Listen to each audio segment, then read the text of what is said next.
അതിലേക്ക് എത്തിയാൽ മാത്രമാണ് അർത്ഥഗ്രഹണ സാമർഥ്യം ഇന്ദ്രിയങ്ങൾക്കുണ്ടാവുക. ഉദാഹരണവും പറഞ്ഞതുകൊണ്ട് മനസ്സിലായി കാണും. സ്വയം നിഗ്രഹവും നിയന്ത്രണവും മനസ്സിന്റെ സ്വഭാവമാണ്. അനിഷ്ട വിഷയത്തിൽ പ്രവൃത്തമായ മനസ്സിനെ നിയന്ത്രിക്കുക, നിഗ്രഹിക്കുക, അതും മനസ്സുകൊണ്ടേ പറ്റും. അനിഷ്ട വിഷയങ്ങളെ നിരന്തരം സമീപിച്ചിരുന്ന് അനുകൂലിക്കുകയോ എതിർക്കുകയോ ചെയ്താൽ മനസ്സതിൽ രമിക്കാൻ തുടങ്ങും. മനസ്സിൻ്റെ ഏറ്റവും വലിയ കുഴപ്പം ഒരു വിഷയത്തെ ആസ്വദിക്കുകയോ അനുകൂലിക്കുകയോ ചെയ്യണം എങ്കിൽ അതിൻ്റെ എല്ലാ വശങ്ങളും മനസ്സുകൊണ്ട് സങ്കല്പിച്ച് മനസ്സതായിത്തീരണം. ഒരിക്കൽ അതായിത്തീർന്ന മനസ്സ് എങ്ങനെ നിങ്ങൾ എടുത്തു കളയും? സ്മൃതിയിൽ അത് കിടന്നു കഴിയും. ഏതിനെ താലോലിച്ച് കഴിയുമ്പോഴും മനസ്സതിൽ കിടക്കും.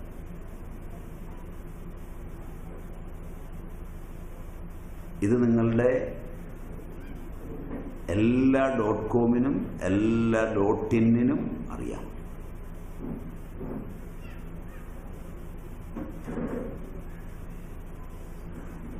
അതുകൊണ്ടാണ് നിങ്ങൾ നെറ്റിലേക്ക് കൈ തൊടുമ്പോൾ നിങ്ങൾക്ക് അത്യാവശ്യമുള്ളൊരു അക്ഷരം അടിച്ചാൽ അത് വരില്ല. നിങ്ങൾ മുമ്പ് കണ്ടതേതോ അതേ അതിനകത്തുനിന്ന് വരൂ. അപ്പോൾ അച്ഛനടുക്ക് നിൽപ്പുണ്ട്, അമ്മയടുക്ക് നിൽപ്പുണ്ട്, വീട്ടിൽ വന്ന സ്വാമിയെ കാണുകയാണ്, പിന്നൊരു വല്ലാത്ത പരിഭ്രമമുണ്ട്. ഇതിൻ്റെ കാരണം അതാണ്.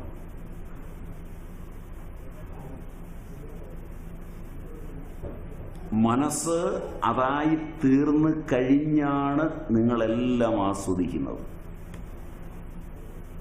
ഒരിക്കൽ ആസ്വദിച്ചതിൻ്റെ സ്മരണ മസ്തുളങ്കത്തിലുണ്ടാവും.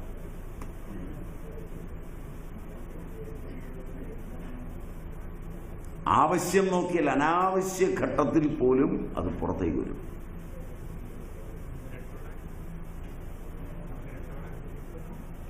പണിയുണ്ട്, നല്ല പണിയാണ്. ഞാനൊരു ലിഫ്റ്റിൽ പോവുകയാണ്. ആ ലിഫ്റ്റിലൊരു പെൺകുട്ടി കയറി. ഞങ്ങൾ രണ്ടുപേരും തനിച്ചേ ഉള്ളൂ. ആ പെൺകുട്ടിക്ക് എന്നോട് ഭക്തിയും ഇഷ്ടവും ഒക്കെ തോന്നി. കുറച്ചടുക്ക നിന്നു, കുറച്ച് തൊട്ടു. അത്രയൊക്കെ നേരമായപ്പോഴേക്ക് മുകളിലെത്തി. പെൺകുട്ടിയും ചിത്രവും എൻ്റെ മനസ്സിൽ പതിഞ്ഞു. ലിഫ്റ്റ് ചേർത്താ പതിഞ്ഞ്. ഇനി ഞാൻ ലിഫ്റ്റ് കയറി. ഇതിഷ്ടപ്പെടാത്തൊരു പെൺകുട്ടി കയറി. ഒരല്പം ബലം ഞാൻ പ്രയോഗിക്കും. തഹൽക്കയാ ഞാനെന്നൊന്നും പറഞ്ഞിട്ട് കാര്യമില്ല. ഞാൻ അകത്തോട്ട് പോകും. കാരണം നേരത്തെ ഒരാളിനോടുള്ള ബന്ധത്തിൻ്റെ പ്രതീത ഭാവം കിടക്കുന്നതുകൊണ്ട് അതുപോലെ മാത്രമേ ഈ മനസ്സ് പോകൂ.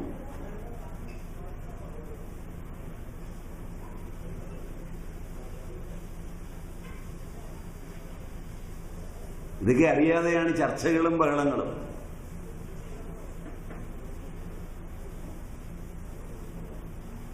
ക്ലാസ് കേൾക്കാൻ വന്നു. ഒരു പെൺകുട്ടി മുടിയൊക്കെ മുമ്പിലോട്ടിട്ട് തിരിപ്പിടിച്ചുകൊണ്ട് കുറേ നേരം ഇരുന്ന് വർത്തമാനം പറഞ്ഞു. ആ മുടിയും ആ പിടുത്തവും ആ ചർച്ചയും ഒക്കെ ഇഷ്ടമായി. അത് പ്രിയത്തിൽ കലാശിച്ചു, വിവാഹത്തിലെത്തി, കൂടെ ജീവിക്കുകയാണ്. ഇനിയൊരിക്കൽ വേറൊരു ക്ലാസ്സിന് പോയപ്പോൾ ഭാര്യയെ കൂട്ടിയില്ല. അവിടെയും ഒരാൾ മുടി പിടിച്ച് സംസാരിച്ചു.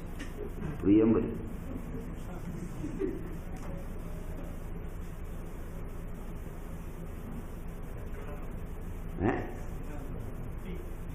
അതാണ് ഞാനും അതിന് മനസ്സിലാകട്ടെ കൊണ്ടു.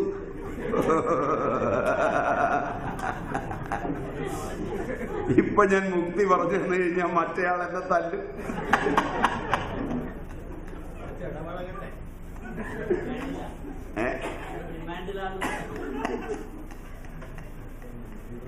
എത്ര ആവേശത്തിലായിരിക്കുന്നത്, എനിക്കിനി ഒന്ന് രക്ഷപ്പെടണം.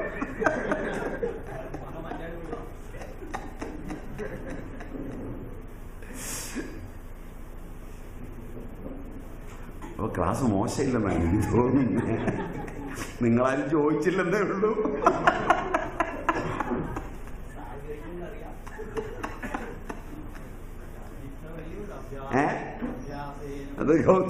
അത് ഉടനെ പറഞ്ഞു കൊടുക്കാതെ.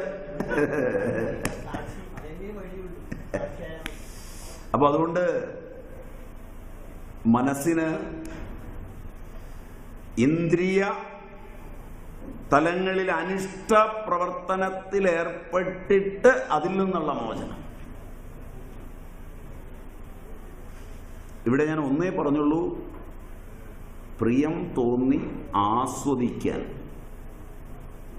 അനുഭവിക്കാൻ ഒക്കെ തിരഞ്ഞെടുത്തത്. ഇത് തന്നെയാണ് എതിർക്കുന്നത്. ഒരു വസ്തുവിനെ നിങ്ങൾക്ക് എതിർക്കണമെങ്കിലും അതിനെ ഭാവന ചെയ്ത് മനസ്സ് അതിൻ്റെ ആകാരമായി തീരണം.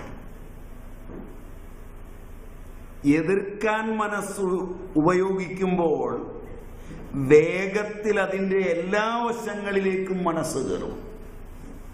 അനുകൂലിക്കാൻ പ്രിയമുള്ള പരിമിത വിഷയങ്ങളിലേ കയറുള്ളൂ. ഇത് നല്ലപോലെ മനസ്സിലാക്കണേ. ഇവിടെ രണ്ട് മനസ്സിന്റെ സംഭവങ്ങളാണ് വരുന്നത്. ഒന്ന് അനുകൂലവും ഒന്ന് പ്രതികൂലവും എന്നാണ് നിങ്ങൾ പറയുന്നത്. അങ്ങനെ രണ്ടില്ല.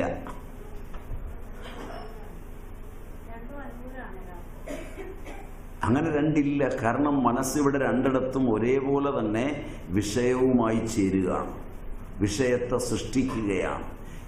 അതിൽ പ്രതികൂലമായിരിക്കുന്ന എതിർക്കുന്ന വിഷയങ്ങളെയാണ് ഏറ്റവും സമഗ്രമായി മനസ്സ് സ്വീകരിക്കുന്നത്.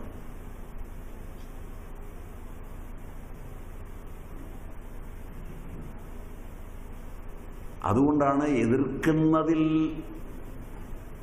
അങ്ങേയറ്റം താല്പര്യപൂർവം അതുമായി സായുജ്യത്തിലെത്തുകയും 3 ജന്മം മതി.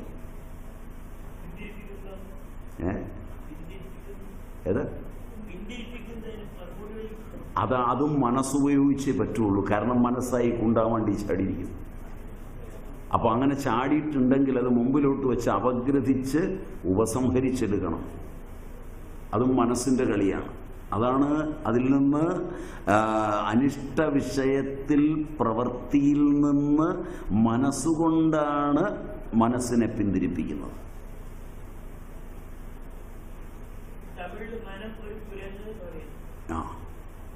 അതൊക്കെ ഇവിടെയുള്ളത് തന്നെ. ഇത് ചാഞ്ചാടുന്ന സാധനമാണ്. അതുകൊണ്ടാണല്ലോ അർജുനന്റെ കൊടിയടയാളമായിട്ട് അത് തന്നെ വെച്ചത്. അത് തന്നെയാണ് മനസ്സ്. നമ്മൾ ബുദ്ധിയെന്നും ഒക്കെ ആ ഫാക്കൽറ്റിയെ വേർതിരിച്ച് പറയുന്നു എന്ന് മാത്രമേ ഉള്ളൂ. ബുദ്ധിയൊക്കെ മനസ്സിൻ്റെ അടിമപ്പണി ചെയ്യുകയല്ലാതെ ഒരു പണിയും ചെയ്യില്ല. മനസ്സിന് ഇഷ്ടപ്പെട്ട ഒന്നിനെതിരായി ബുദ്ധി ഒരു തീരുമാനവും എടുക്കുകയില്ല. കാരണം ബുദ്ധി സ്വതന്ത്രമല്ല. ബുദ്ധി കൊണ്ട് നിയന്ത്രിക്കണം എന്നൊക്കെ അതൊക്കെ അങ്ങനെ തന്നെയാണ് പറയുന്നത്. പക്ഷെ അവിടുത്തെ ബുദ്ധി സ്വതന്ത്രമായി കഴിഞ്ഞുള്ളതാണ്. ഇവിടെ നമ്മുടെ ബുദ്ധിയൊക്കെ മനസ്സിന് അടിമപ്പണി ചെയ്യുന്ന ബുദ്ധിയാണ്. മനസ്സിൻ്റെ ഇഷ്ടങ്ങൾക്ക് പുറകെയാണ് പോകുന്നത്. മനസ്സിലായില്ലേ? ഞാൻ എൻ്റെ ബുദ്ധിക്കനുസരിച്ചാണ് തീരുമാനം എടുക്കുന്നത് എന്നാണ് പറയുക. പക്ഷെ അങ്ങനെയല്ല, മനസ്സിൻ്റെ വികാരത്തിനനുസരിച്ചാണ് തീരുമാനം എടുക്കുന്നത്. വികാരത്തിനനുസരിച്ച് തീരുമാനമെടുത്തിട്ട് ബുദ്ധിയെ അങ്ങോട്ട് കൊണ്ടുവരികയാണ്.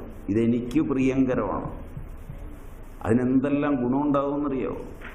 ഒരു ആ ഒരു പെൺകുട്ടിയെ കണ്ടു ഒരുത്തൻ സ്നേഹിച്ചു, അല്ലെങ്കിൽ ഒരു ആൺകുട്ടിയെ കണ്ടു ഒരുത്തി സ്നേഹിച്ചു എന്ന് വന്നു കഴിഞ്ഞാൽ വീട്ടുകാരോട് പറയുമ്പോൾ 1000 ഗുണങ്ങളാണ് പറയുന്നത്.